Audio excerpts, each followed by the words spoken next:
Welcome to the Holding Time podcast. Here we discuss breastfeeding in all its complexity, the ups and downs, the challenges and the triumphs. Whether you are expectant, a new mother, or simply interested, I hope you'll appreciate the incredible warrior women featured in this series. In this mini-series, we go back to feature some mothers who helped to shape the Holding Time project in Coventry. These interviews took place over Zoom in 2020, quite often under lockdown. It was the best of times, it was the worst of times. Find out more by visiting holdingtime.org or support us on our Patreon channel, Holding Time. I'm Chloe. I've got 3 boys, 6-year-old, 4-year-old and 10-month-old lockdown baby. The idea of this is that there's a code that I've essentially kind of created, that I've stole it from pre-Renaissance church floors, the tiling patterns from there. And it's a shape that it grows as time passes. So that's what the whole project's about, time, and about, in a way people would call it mindfulness now, but this thing about being present whilst holding a child. And I suppose that could be any kind of holding, but really I think breastfeeding is the kind of, there's a political issue behind it because there's massive health inequalities in terms of people who do and don't breastfeed and why they do and don't. And so the whole project is kind of a research piece into that. But the kind of artistic aim, I suppose, is to create an alternative way of measuring time that reflects motherhood accurately. Oh, wow. How cool. That's really good. It's so relevant as well, like, because I'm in a place right now where it's a bit like, my little one's 10 months now, and I think he was born right at the beginning of the first lockdown back in April last year, and I just feel like it's just slipped out of my hands. I can barely even remember him as a newborn, and it's just like the moments that we did. It's really funny actually. I'm on a bit of my own little spiritual journey where I am like, you need to just focus on the now more, and it's because you're not going to remember this at all. Yeah, so it's just like, yeah, really hard hitting actually. A lot of people have talked about that in terms of lockdown, and I found that very much so in lockdown, that you have to just be incredibly present because you can't plan, you can't live in the future. Yeah. Like you say, I need to just slow down. Because I've got a 6-year-old and a 4-year-old as well, so I don't know how many you've got, but it's, you know how crazy it is, like this year especially, it's just like, and I think in a way it's really funny to say, because it's only occurred to me over the last couple of weeks, like the moments that I have breastfeeding the baby, I've always seen this year as an opportunity, like, oh, this is my little bit of me time, and I'll find myself on my phone. This is when I write poems and things, you see. And then it's like I'm so busy writing them, I'm not experiencing this. But I'm not actually here with my baby experiencing it. I'm writing about it, I'm not experiencing it. If you weren't writing poetry on a phone, which sounds a bit, less romantic, if you were with paper and pen writing a poem while breastfeeding, I mean, to me that epitomises kind of what I wanted to capture with the installation, because I found breastfeeding intensely creatively stimulating. Like I think birth is incredibly stimulating creatively. And I've got a friend who's friends with Faye Weldon, the writer, and Faye Weldon's got 4 kids, and my pal that's friends with her has no children, and she couldn't understand why Faye Weldon, who's a writer, kept having children. And apparently Faye Weldon said to her, well, it's the next book. Every time I have a baby, I'm just so inspired. And this massive opening that happens, not just physically but kind of emotionally and spiritually when you give birth. It's a transformational process. And I suppose that's the other thing that I'm finding all these ways of getting this piece of art into all these places, but secretly what I'm trying to convey, and it's not a secret really, because when people see it, they get the message, is that this is so intensely transformative, this process, that you become a new person through it. And what we're sold with motherhood is this idea that the most important thing is to just get back to work, get back to yourself, get everything back exactly as it was. Pretend, almost like cover it all up. Yeah. Pretend it never happens. Nothing's changed. Like everything's the same here. Don't, literally hide the baby. I really felt that very intensely when I had my daughter. I'd had 9 years of infertility and I'd really struggled to have a child, and I had no clue what was coming, and I didn't want my life really to change. I just wanted the addition of a baby, a bit like getting a puppy, Yeah. And then when she came, like, I was transformed through not just how amazing it is, but also by the intense suffering of breastfeeding problems and the birth and the trauma of it all. Just, it massively changed me. I mean, it was like it's like an experience equivalent to maybe, going through some sort of minor war. It's almost like the intensity you'd have from losing someone close, but you've actually gained someone, but nothing prepared you for that. It's that same kind of intensity, isn't it? It's just like... I remember bringing her home and just sobbing. Like, and a really wonderful friend of mine who has 2 children of her own and adopted 2 children, and she's much older. She actually started International Women's Day. She's also that incredible sort of art. Wow. It's amazing. You know the person who started International Women's Day? Yeah. I mean, all these things all just start from one incredible woman, generally. Yeah. It tends to be a woman. And she's like, Lisa, you're going to go home and you're going to cry. And that's all right. She's like, just cry your heart out. And she was the only person who told me that I was going to have that experience. I had no idea that would happen. And I think that's something that we very much try to... it's just one of the hangovers from feminism, but it's also to do with misogyny, that we negate things that are inherently and uniquely female experience. We negate them, we remove them, we wipe them out, we dismiss them. They're not discussed, And to try and discuss them is you're accused of alienating people, or you're being this, or you're being that, you're idealising it. So what I've tried to do this project is to idealise and also offer the reality, to do the beautiful pictures, but also have the documentary interviews so that we hear about, the struggle as well as it's everything, isn't it? It's huge, it's epic, it's, how do you sum it up? That's why, in a way, I like to have so many women participate. Ultimately, like thousands, because I just think you need thousands to get a full picture. Yeah. Because it is so big. I mean, if you've done it 3 times, I've only done it once, and like I'm still here making work about it. I'm still processing it. I think maybe we could have more, perhaps. I don't know. Perhaps you get better at it. Do you think you got better with, did it get easier? No, I still think I'm winging it every day.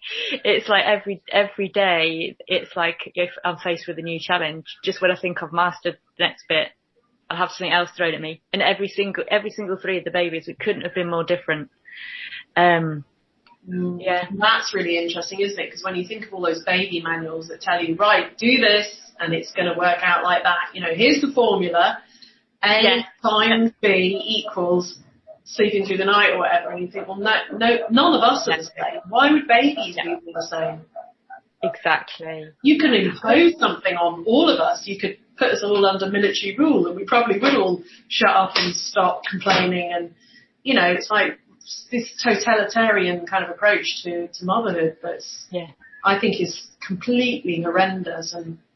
And it completely works against what's naturally ingrained and what's innate into you, in your heart. In your heart, what society is telling you to do, it's wrong. It feels wrong. It feels wrong to leave a baby to cry. And they're telling you're making a rod for your own back, and, it has an effect. It gets you there, doesn't it, as a mother? One thing I would say is different third time round. Like, I have more trust in what feels instinctive to me. Yeah. And I'm like, I don't care what anyone's going to tell me. I'm going to trust my gut. So from day one, he's slept in the bed with us. He never leaves my side. Do you?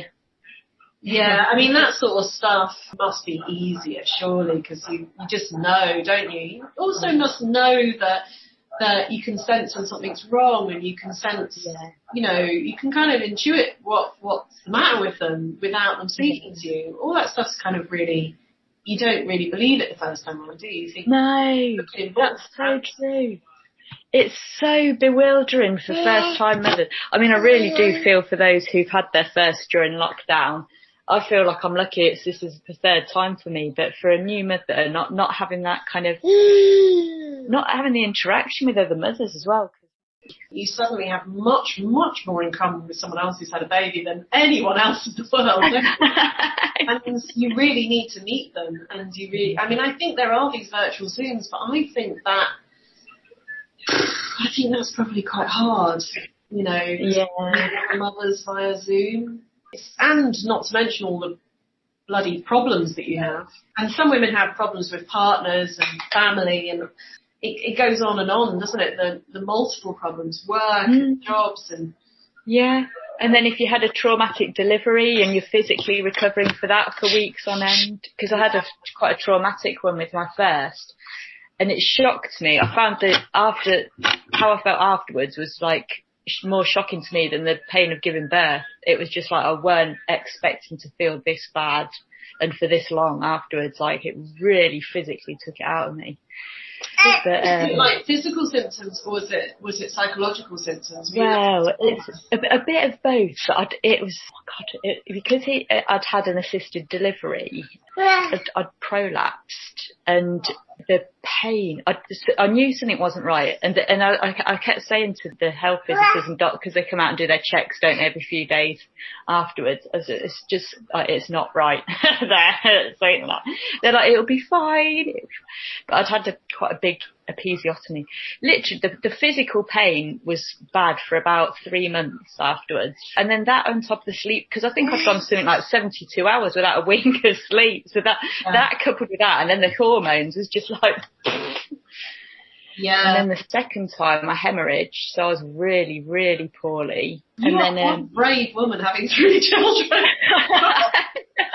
You really are sort of like strong, because honestly, I found the birth so traumatic. I didn't really want to go through it again. Are they 6 and 4, did you say, your other two? Yeah. So there's just over a year actually. The 4-year-old will be 5 in May. So I had like a 15-month gap, and then this one was a bit of a surprise last year. I had 2 years of failed fertility treatment before I conceived my first, and we were at the stage we were going to go down the IVF route.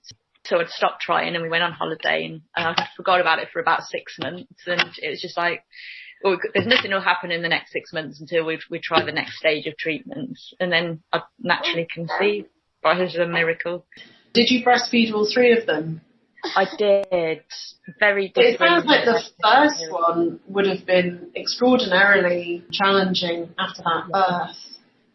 I mean, I only managed it for about 8 weeks. It wasn't an enjoyable experience, if I'm completely honest. I thought it was going to be, and it was nice for about 3 days, and then it was exhausting, and then it was really hard, and then he didn't want to. It was just, I think, the sleep deprivation that came with it. I didn't really have the support around me. Everyone was just like, oh, just get him on the bottom, because they meant well, really. They could see I was having a really difficult time with it, and they thought by telling me this, that was the best thing for me.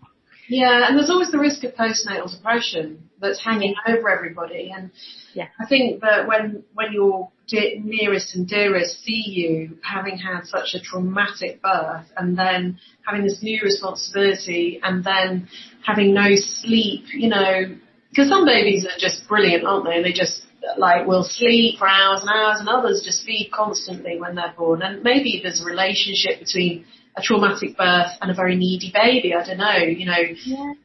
But to get through that and keep going, it takes a lot, doesn't it? I can imagine. And statistically, that's when women stop breastfeeding at pretty much 6 to 8 weeks. Yeah. And I mean, that's why I think there's no point trying to convince them that they should breastfeed, because they nearly will try. Yeah. Women who don't try to breastfeed are the women who already tried it last time and thought not to do that again. Yeah. Or maybe women who have like twins, or there's sort of situations where it's just not going to work. It's not going to happen. Baby doesn't latch or whatever, and so it just doesn't. They don't initiate it. But 75% of women in the country initiate breastfeeding, which means that most women are convinced that it's a good thing to do. Yeah. But then by 6 to 8 weeks, that number's dropped down to like maybe, depends on the area, maybe 30%. Yeah. And by 6 months, it's 1%. Wow. So exclusively breastfeeding. So a lot happens in the sort of 2 to 6 month period. Yeah. And probably looking back, have you got any regrets with stopping? Have breastfed others, I presume, for longer. Yeah, do you know what? The reason I don't, and only for this reason, is because obviously I'd had all these fertility problems in the run up to it, and then the month after I stopped breastfeeding, I conceived my second one, and then I'm like, oh, maybe that was why. That might have been my only chance to have naturally. And then because they're so close in age, they're like best friends. It's lovely, actually, the bond between them. I mean, they're almost like twins. They're really close. I thought they call twins. Yeah. Yeah. So it's lovely to have them that close in age, growing up together. So for that reason, I don't. But I mean, looking back, oh God, like the tears I went through and the feelings of regret and failure at the time, and why is it's like the most natural thing? Why can't I do it? What's wrong with me? You know, women who've had fertility issues are much more likely to have postnatal depression. Oh, really? And postnatal depression is attached to breastfeeding in certain ways. I mean, it's being studied now to really kind of unpick it. So the other two, how long did you, I'm not quizzing you, but experience? Yeah, so Ezra, my middle child, he was literally your dream baby. You couldn't have asked for an easier baby. So I breastfed him till he was 9 months, and he was a dream. He was an absolute dream. And I actually didn't plan to, because the experience I had before, I think I was in the mindset of just try, see if you can do it, at least so he can have the colostrum. And I thought, I'm not going to put any pressure on myself now. From the hemorrhage, I was literally bedridden for 2 weeks after anyway. So I just lied in bed and just had him kind of on me. And that was easier than trying to sit up and bottle feed, actually. And actually probably it was just easier generally, because the first time you probably didn't realise that it's okay to just lie in bed. Yeah, exactly. Because we hide so much of that postpartum period, I think when we have babies, we don't realise, like, this is massive, like having an operation. You're going to have to lie in bed, you need to lie down. And there's a sort of a bit of a kind of tyranny of like, get up and get out and get the buggy, go to the shops. It's like really horrible and traumatic. Yeah. And in fact, I remember it when I was at when I first got out to playgroups and that, there'd be some of these mothers who were like, oh, well, I was out doing the school run with my older two the next day. Yeah, and that's inevitable if you're a single mum or you haven't got that support. You just have to. But really, it's something that really should be only if absolutely necessary, as opposed to like generally expected. That probably the second time around, you just knew better how to take care of yourself. Yeah. And then obviously third time round, because we were in lockdown and there was nowhere to go anyway, it made breastfeeding an easier journey because, just fine to just sit on the sofa all day and it was like my little bit of me time. But he was one of these babies with my first, a typical feeding session would go on for an hour and a half at a time at least, whereas he's only ever been like a 15, 20 minute feeds and that's him done. He's an efficient feeder. He very, very went, yeah. But he was a lot bigger. He was 2 pounds heavier, so I don't know if it's because he was a bigger baby as well. Oh, that must surely help. Because their mouth would be bigger, wouldn't it? And all of that really helps, I'm sure. Yeah. I had a terrible time breastfeeding, and my daughter was tongue-tied, and so I ended up having to express. I got like mastitis, and then I expressed, and I bottle fed her for 4 months. And a lactation consultant said at 4 months she'll be able to feed, and because I carried on expressing, I still had milk, obviously, and then she did just find her way back to it. Oh, that's amazing. Yeah, so I started breastfeeding really properly at 4 months. Wow. That's great that she went back to it. She just did that sort of natural thing where they bob down when they're born. Yeah. She did that at 4 months, and she just found out, she must have smelt it, and she found her way back to the breast. And I mean, it's a long story, but basically, yeah, then I ended up breastfeeding her from 4 months. And wow. I mean, it's a shame that women don't realise these things are possible, you know, that you can just, if it's hurting, you can just express and actually get a good pump and get a bit of a routine going. And that, I mean, it's quite hard work expressing. Oh, I found it really hard because I tried to do that at the end of feeding with my first. So it got to about the 8-week mark, and I thought if I can just give myself a break and just express, even just say a week, and then try and get him back onto it. But then I found I think because I was so stressed about it as well, I wasn't actually producing that much when I was expressing. Or I'd try one time and only get a couple of ounces, and then another time I'd do it and I'd get about 9, and I'd still be able to feel the butt. So I knew the psychological effect was stopping the milk flowing when I was expressing, because I was just miserable doing it. I just frozen to produce milk. Yeah. And it's quite hard to do it into a pump, especially if you've had a traumatic birth and a lot of pain. You know, and you're exhausted. I mean, I think tiredness is a really big factor, isn't it? Yeah, that's so true. Yeah, but wow. It's hard, because expressing's almost the hardest of both. So you've got to and you're doing the bottle feeding as well. So it's almost like you're doing twice the amount, isn't it? It's like they say, you know, it's the worst of both worlds. You've got all the washing and sterilising, and you've also got, you know, producing a milk. But on the other hand, it was worth it because then I was able to have all the convenience of breastfeeding. Yes. From that point forward. So I saved myself, you know, I mean, and it was obviously, as you probably know now, you've breastfed other children longer. It's a useful tool, you know, getting them to sleep and teething and all of that. It's just really helpful. Yeah. So it would be nice to help women. I think that hump, you know, that 6 to 8 week hump is I think that should be the focus really now of breastfeeding support, more than, not instead of, but as well as, you know, it should be seen as important to provide women with really good, you know, hospital grade double pumps, to speed that process up, to get that pump to them early enough that they're not totally exhausted and they know there's other routes. Yeah. And, you know, just to allow those other possibilities to come in, because it's just a shame that so many women do stop because of a lack of knowledge, you know, just not really realising that it might be possible. I mean, a double pump is essential. If you're trying to express with a single pump, it's just so time consuming. Oh, it's just duplicates the job, doesn't it? Yeah. And you haven't really, if you're expressing in the early days, you've got to do it every couple of hours. So, you know, add to that the sterilising and the bottle feeding, you basically don't have any sleep. No, there's just no nice time in between. And then when I did make the decision, in fact, partly why I stopped expressing was because I came up with a cyst on one side and developed mastocytosis, and then that was just way too painful then anyway. And then one side pretty much dried up. And then I just, at the point where I was like, I just can't do this now.